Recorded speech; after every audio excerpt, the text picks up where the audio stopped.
आज हम sp2 और ट्राइगोनल हाइब्रिडाइजेशन के बारे में पढ़ेंगे। यहाँ मल्टीपल बॉन्ड कैसे बनती है वो पढ़ेंगे। sp2 हाइब्रिडाइजेशन का मतलब है कि जिसके बीच में जो हमने पिछली वीडियो में पढ़ा था कि s जो है वो एक ऑर्बिटल होता है, एक मतलब कि दूसरे कार्बन के शेल l में एक s होता है और 3 p के ऑर्बिटल होते हैं। तो उस पिछली हाइब्रिडाइजेशन में sp3 हाइब्रिडाइजेशन में वो तीनों के तीनों मिल जाते हैं और ऐसे एक मिलता है, इस तरह वो 1:3 बनाते हैं।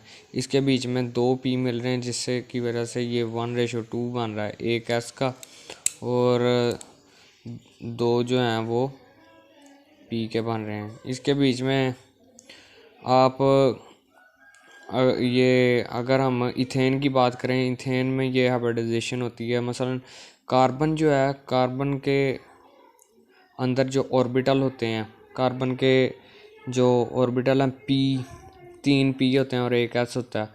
वो जो s है वो 3 p की बजाय 2 p के साथ मिलेगा, एक p वैसे ही छोड़ देगा, उसके साथ हाइब्रिडाइज नहीं होगा, उसके बीच में मतलब कि हाइब्रिडाइजेशन नहीं होगी। उसकी कन्फिगरेशन तो वही होगी वो जो आपने देखी है, ये वाली, जिसमें एक s में इलेक्ट्रॉन है, एक p में इलेक्ट्रॉन है, एक px में इलेक्ट्रॉन, एक py में और एक pz में है।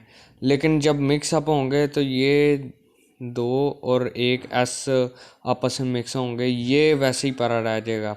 ये तब इसकी सूरत में क्या होता है कि इसकी सूरत में जो इलेक्ट्रॉन है ना वो ये जो 3 इलेक्ट्रॉन, एक कार्बन का एटम है वो 3 अपने साथ एटम जोड़ता है। मिसाल के तौर पे जैसे ये इथेन है, इथेन के बीच में कार्बन के साथ एक कार्बन है और एक हाइड्रोजन है और एक और हाइड्रोजन है, ये 3 एटम इसने अपने साथ जोड़े हैं।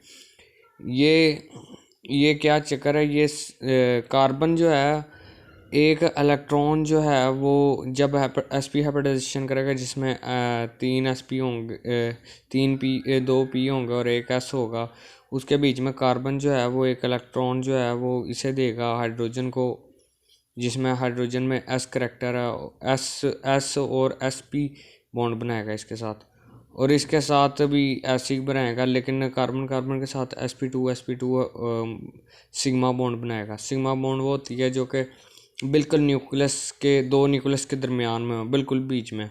सिग्मा बॉन्ड जो है आपका एक p रह गया हुआ है।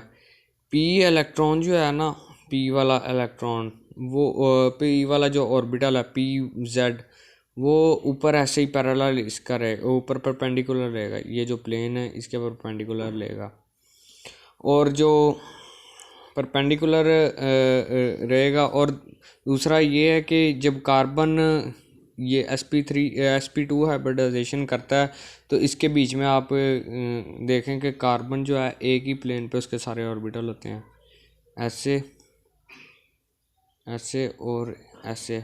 120 का ये जाविया बनाते हैं, 120 का जाविया, डिग्री का जाविया। तो जो इसका जो है एक अनहाइब्रिडाइज ऑर्बिटल है जो कि pz है, वो ऊपर रहेगा इसके बिल्कुल, मतलब कि अगर ये लेटे हुए हैं आप ये 3 ऑर्बिटल, तो ये ऊपर की जानब, यानी कि ऊपर की जानब होगा, ये जैसे कि इसमें दिखाया गया है। ये अगर लेटे हुए हैं एक प्लेन पे तो ये इनके परपेंडिकुलर होगा ऊपर। अब इसके बीच में जब ये ऑर्बिटल ऐसे हो गया, हाइब्रिडाइजेशन हो गई, एक ऑर्बिटल रह गया, तो वो कैसे, अब डबल बॉन्ड कैसे बनती है और वो क्या चक्कर है।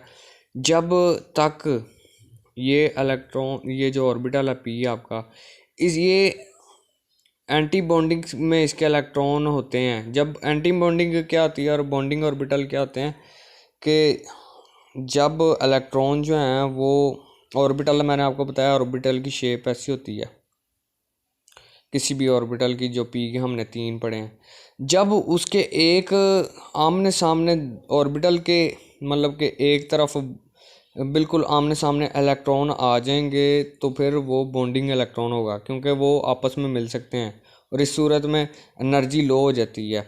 एनर्जी लो होगी जितना उतना ज़्यादा एक एटम या मॉलिक्यूल स्टेबल हो जाएगा। जब वो आमने सामने ना हो, एक इलेक्ट्रॉन नीचे की जानब हो, एक ऊपर की जानब हो, मतलब कि आमने सामने तो वो एंटी बॉन्डिंग इलेक्ट्रॉन होते हैं, इसमें हाई एनर्जी होती है और वो बॉन्ड नहीं कभी बना सकते।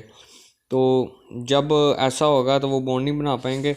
इसी तरह आपको एक और दिखा दूँ कि अगर ऐसे आप पैरेलल, पहले आप ऊपर से नीचे की बात कर रहे थे, अगर आप लटा दें इन ऑर्बिटल्स को, अगर ऐसे होंगे ऑर्बिटल, यानी कि सिग्मा बॉन्ड जिन्होंने बनानी होगी आमने सामने, इसे सिग्मा बॉन्ड कहते हैं, अगर ये होंगे तो फिर बॉन्डिंग है, क्योंकि दोनों एक दूसरे के इलेक्ट्रॉन करीब और रिएक्ट कर सकते हैं, ठीक है।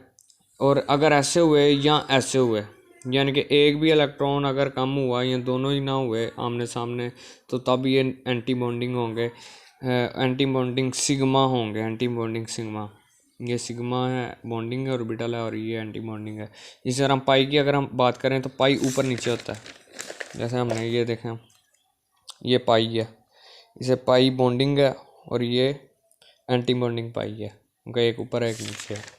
अब इसमें जब लोअर एनर्जी होगी और इलेक्ट्रॉन बॉन्डिंग ऑर्बिटल्स में आ जाएंगे आमने सामने, तो फिर क्या होगा कि ये आपस में रिएक्ट, ये इलेक्ट्रॉन और ये इलेक्ट्रॉन आपस में शेयर कर लेंगे और इनकी एनर्जी लो हो जाएगी। इस सूरत में कभी भी, इस सूरत में जो है एंटी बॉन्डिंग सूरत में कभी भी बॉन्ड नहीं बनेगी।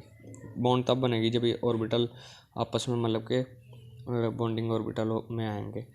जब इस तरह होगा उसके वक्त ये जब बॉन्ड बनाएंगे आपस में, तो फिर इनकी बॉन्ड बनेगी डबल बॉन्ड। ये जो पाई बॉन्ड है ये बाहर की जानिब है, एक है इनमें सिग्मा बॉन्ड, ये वाली लाइन आप देख रहे हो, इसकी एनर्जी कम है और ये रिएक्ट जो आपका है, मिसाल के तौर पे इथेन की बात करें तो इथेन के बीच में ये जो इलेक्ट्रॉन का पेयर है ना, ये बीच में इन दो न्यूक्लियस में कोई भी अगर इलेक्ट्रॉन लविंग या इलेक्ट्रोफाइल आएगा ना, तो वो यहाँ पर उसे पहले न्यूक्लियस का सामना करना पड़ेगा, इलेक्ट्रॉन बीच में उसके, तो वो इसलिए ये कम, ये रिएक्ट नहीं करता, इसलिए कम रिएक्टिव होता है। लेकिन इसके बीच में ये बाहर की जानब है, बाहर की जानब, क्योंकि इनको बीच में नहीं लाया गया, ये बाहर से ओवरलैप हुए हैं, बाहर से इनकी मतलब के बॉन्डिंग बनी है। तो ये बाहर की जाना में इधर से कोई इलेक्ट्रोफाइल आएगा, वो इन तक तो पहुंचना उसका मुश्किल है क्योंकि ये न्यूक्लियस में है, लेकिन ये बाहर की जाना में इनसे वो रिएक्ट कर लेगा। इसलिए जो डबल बॉन्ड वाला कोई भी कंपाउंड होता है कार्बन का, तो वो ज़्यादा रिएक्टिव होता है। तो ये एंगल आप देख रहे हैं 120 का बना रहे हैं, हाइड्रोजन के साथ एंगल इनका 120 का, बिल्कुल ये प्लेनर है।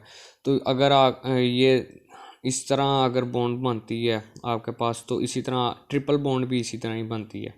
ट्रिपल बॉन्ड के बीच में भी बिल्कुल यही चक्कर है कि उसके बीच में भी एक, जैसे कि S और 3P होते हैं आपके पास, 2XYZ, इसके बीच में sp2 के बीच में आपके पास ये दो इलेक्ट्रॉन अगर होते हैं, तो खाली sp में एक s करेक्टर होगा और एक p करेक्टर होगा, यानी कि एक p आपके पास ऑर्बिटल और एक s आपस में जब मिक्स हो जाएंगे तो फिर वो sp ऑर्बिटल बनाएंगे। उसके बीच में दो आपके पास p आपके पास रहेंगे, वो दो p इसी तरह जैसे मैंने आपको बताया, जब बॉन्डिंग आपस में बॉन्डिंग ऑर्बिटल्स में आएंगे तो वो भी इस तरह एक बॉन्ड यहाँ पे बना देंगे, एक बॉन्ड ऐसे दूसरे वाला पी बना देंगे आपस में, तो ये एक बॉन्ड यहाँ पे आ जाएगी और एक बॉन्ड यहाँ पे, ये ट्रिपल बॉन्ड बन जाएगी।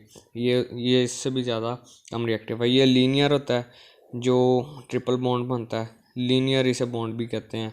और इसी तरह ये, क्योंकि एक मैंने आपको बताया कि ये जब कार्बन इसके साथ रिएक्ट करता है sp2 हाइब्रिडाइजेशन में, तो इसकी शेप ऐसी हो जाती है ट्राइगोनल, इसे ट्राइगोनल भी कहते हैं, ट्राइगोनल बॉन्ड।